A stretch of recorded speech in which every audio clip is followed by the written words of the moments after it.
ভিডিওটা স্কিপ করা যাবেন না। আজকে আলোচনাটা হচ্ছে যে রিচ এঙ্গেজ নিয়ে। রিচ এঙ্গেজ আমাদের একবারে ডাউন হয়ে গেছে। বেশি অংশ মানুষের যারা নতুন ইউজার তাদের পেজে রিচ এঙ্গেজ অনেকটাই কমে গেছে। অনেকে খুব মানে ভয়ের ভিতরে আছেন, রিচ এঙ্গেজ এত কমে গেল কেন? দেখেন, এটা আপনার আমার হাতে না, এটা আমাদের ফেসবুকের হাতেই কিন্তু সবকিছু। ওনারা যদি আমাদের ভিডিওগুলো সবার কাছে পৌঁছায় দেয়, অবশ্যই আমাদের রিচ এঙ্গেজ ঠিক থাকবে। এখন যে নতুন আপডেট আসছে, এই নতুন আপডেটের জন্য মানে রিচ এঙ্গেজ একবারে কমে যাচ্ছে।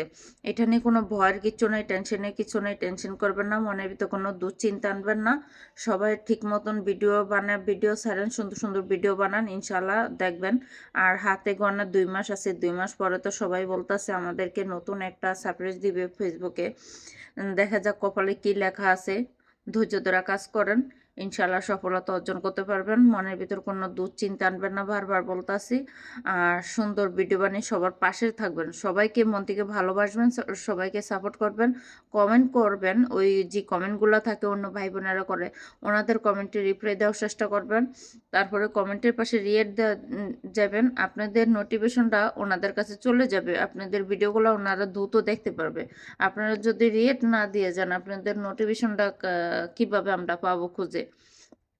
আমাদের কাছে কিন্তু নোটিফিকেশনটা আসবে না। তাই বলতাছি আপনারা নোটিফিকেশন